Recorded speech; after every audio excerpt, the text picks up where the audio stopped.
Welcome to the module 3 of engineering geology titled Influence of Geological Structures on the Civil Engineering Constructions. I am Professor Mohammad Masroor Alam from Department of Civil Engineering, AMU Aligarh. As a student of geology, you know that all rocks are deformed, and this deformation is the result of rocks undergoing different kinds of forces and stresses in their geological past.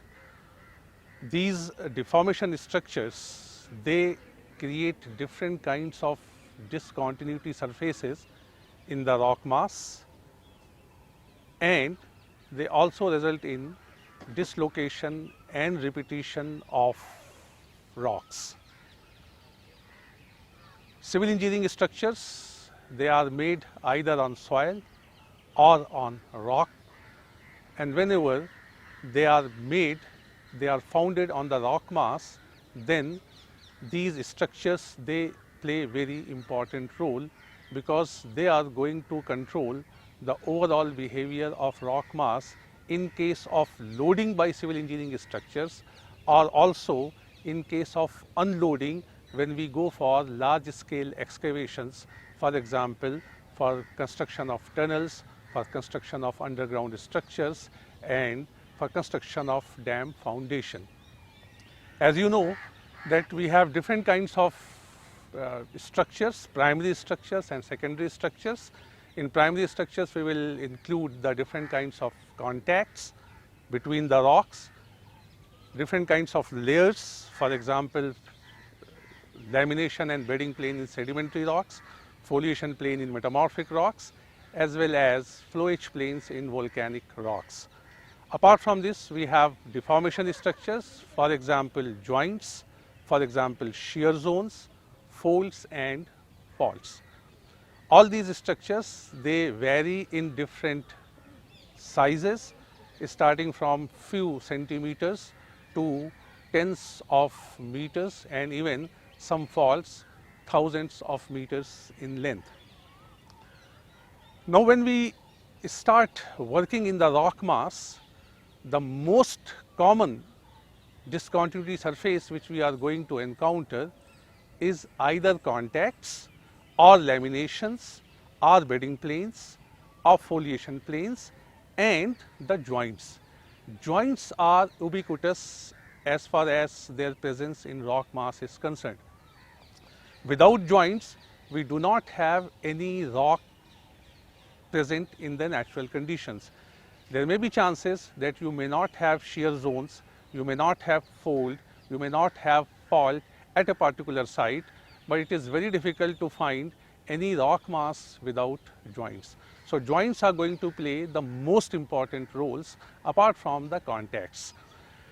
As you know that once you have contact between two rocks, that means across the contact you have two different rocks, and once you have two different rocks, they will have two different kinds of character in terms of their strength, in terms of their rock mass quality. Similarly, if you have joints in the rock mass, then depending upon different parameters related to the joint, for example, the overall number of joints per unit area or per unit volume, the length and depth persistence of joints, the aperture along the joint surface, the roughness along the joint surface, all these are going to play a very important role in characterizing the rock mass for many different structures. The structures which we have, civil engineering structures, they may be building, they may be road, they may be railway tracks, they may be dams, they may be tunnels or any underground structures. All these structures, when they are made, they have to confront these geological structures. So, let us start first with the importance of joints. The joints actually, they separate a rock mass into different kinds of blocks, and these block size and block shapes, they play a very important and major role when we go for loading the rocks by founding some structures, or when we go for unloading the rocks by large scale excavations. Now let us talk a little bit more about the joints, because this is a deformation structure which is the most common deformation structure, and this creates discontinuity in the rock mass. The presence of joints, depending upon how many number of joints are present per unit area or per unit volume, they will divide a rock mass into blocks of different sizes and shapes. For example, if the joints they are present at 2 meters apart, then if you have 3 sets of joints, then it will create a cube of 8 cubic meters. Similarly, if you have joints at 2 centimeter apart, and if you have 3 sets of joints, then it will create a cube of 8 centimeter cube. So the presence of joints will divide a whole rock mass into various discrete blocks. And when you load a rock or unload a rock mass will start moving along these discrete blocks and planes. So joints are very important. So whatever engineering classification of rock masses are there, they have incorporated different parameters of joints into them.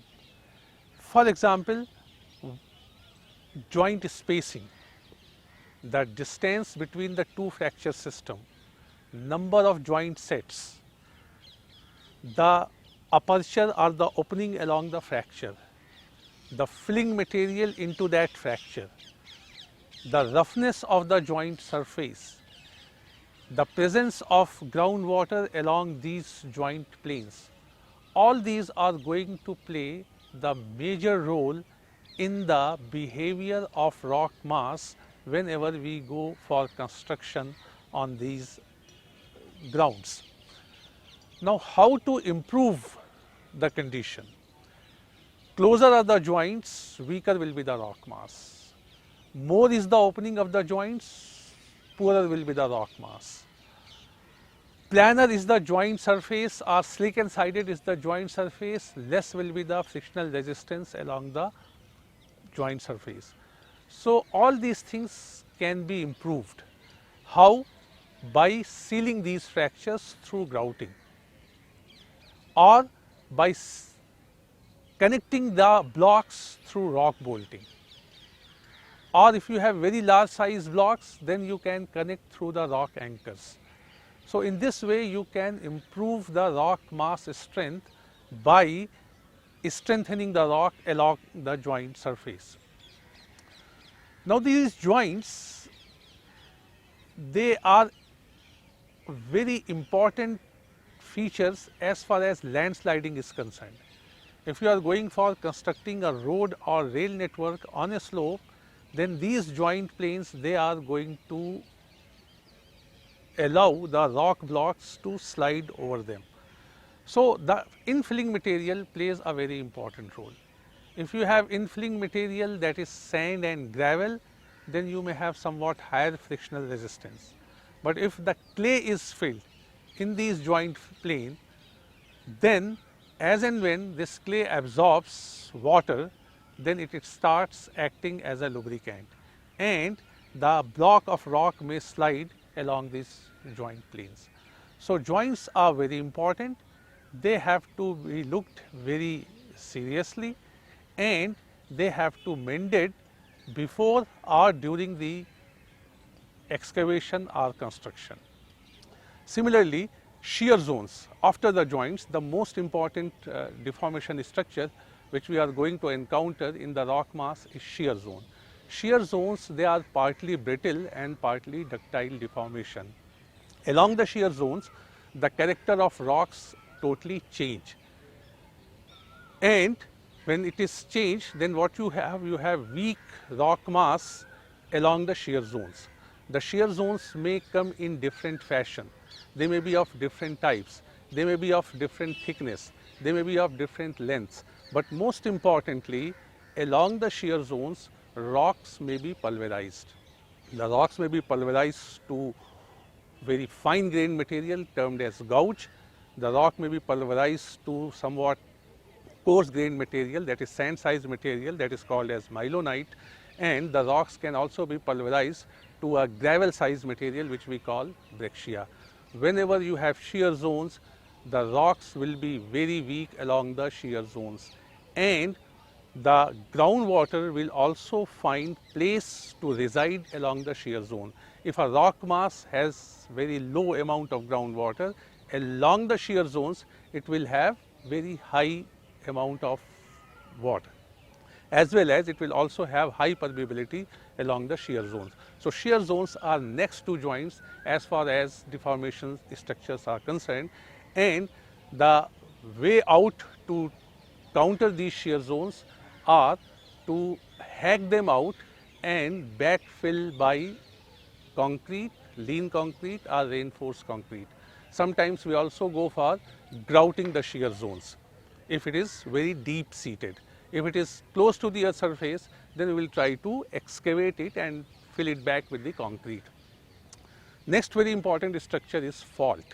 Faults are not that common as compared to shear zones and joints, but if fault is there, if your structure is of large length, for example tunnels may have very large length dimensions, and then it may come across your tunnel. Similarly, if you have dam having a very large axis length, then again the fault may come into your structure. We will try to first find out that is this fault an active fault or dead fault. There are various methods to work out the antiquity of a fault. Those are the geophysical and geochemical methods.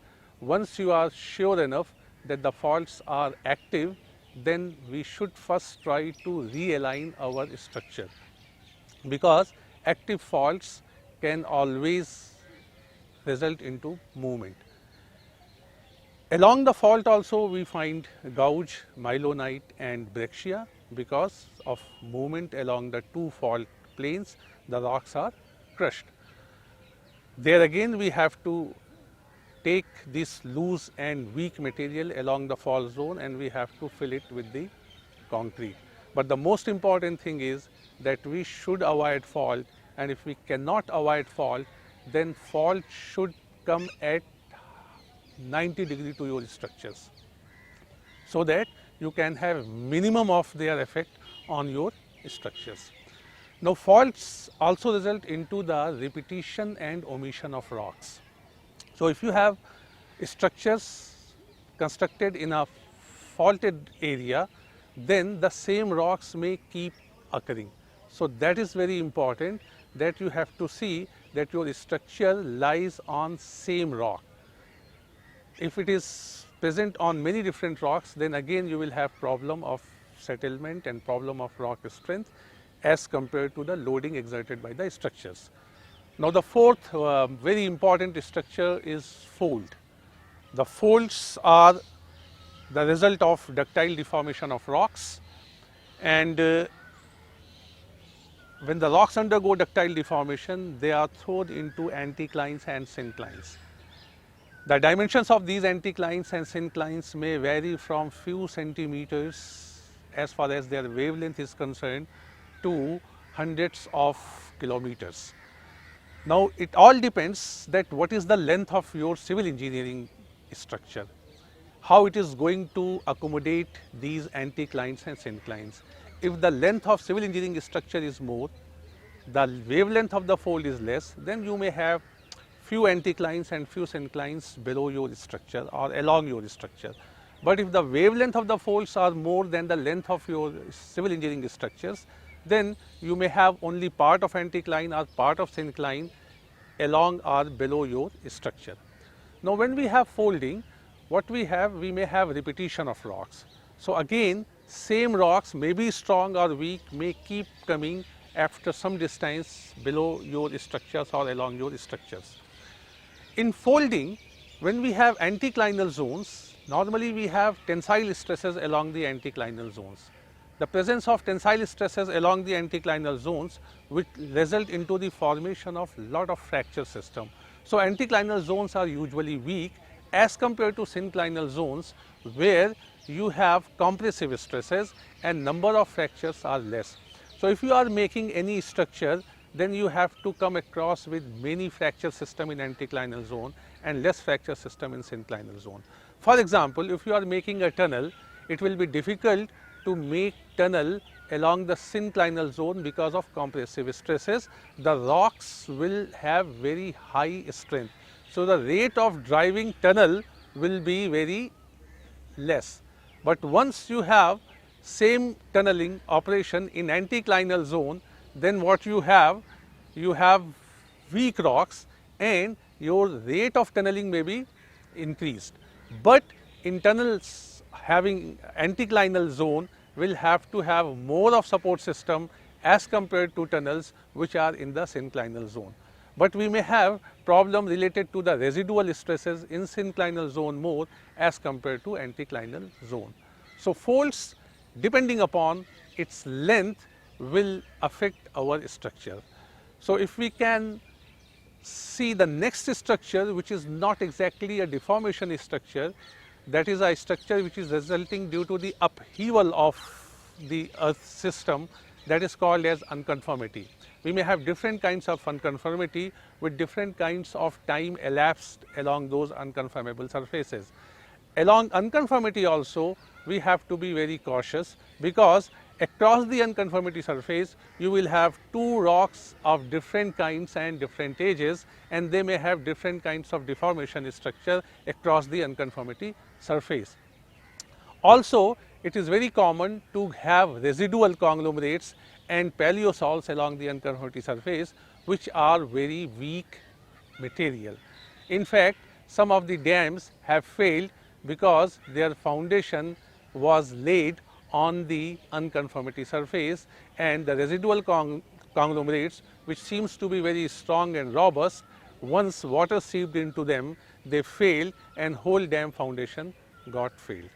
So the structures, they play very important role, and if you see the importance of these structures, then first and foremost will come the joints, followed by shear zones and contacts of the rocks, then primary structures, that is layering in the rocks, and then finally fault and fold. To summarize the deformation structures and their importance in civil engineering constructions, we have seen that we have contacts, primary structures and deformation structures.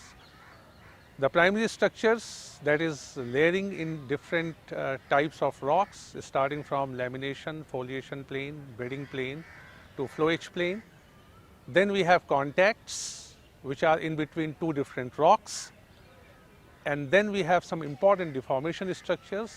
The most important ones are joints and shear zones, followed by faults and fold. The joints, because they are always present, they have to be looked with lot of seriousness, because they are going to control the overall rock mass behavior.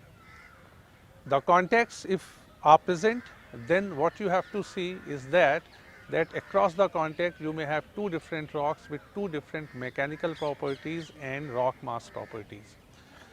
In the case of shear zones, they may be present occasionally in the rock mass. If you can find them out, then it is better to hack them, to excavate them and to fill it by concrete. Shear zones, they are the avenues of groundwaters, and groundwaters, they are not good for any civil engineering structures.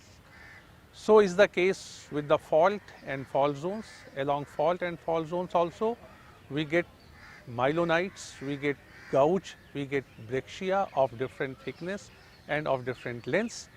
We have to excavate them and we have to backfill it with the concrete, because they are going to be very detrimental for any civil engineering structures, may it be road, may it be railway track, may it be foundation of dams, may it be tunnel across them. When we come to the faults, then depending upon the wavelength of faults and the length of the structures, we have to see that what part of faults we are working in. It is better to work in synclinal zone because there you will find much stronger rock as compared to anticlinal zone, where you will have added fracture systems because of tensile stresses in the anticlinal areas. But you have to see that in what way the groundwater system is moving through those rocks, and the groundwater seepage has to be checked.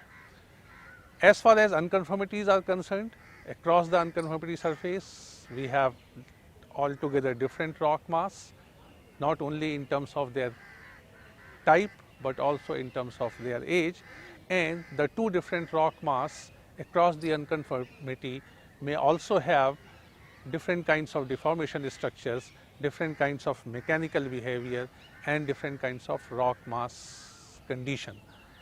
So, the deformation structures, they are to be looked in different ways, and accordingly we can either improve the rock mass by doing some external strengthening measures, or you may have to realign your structure, civil engineering structure, to avoid any active fault or any adverse folding conditions.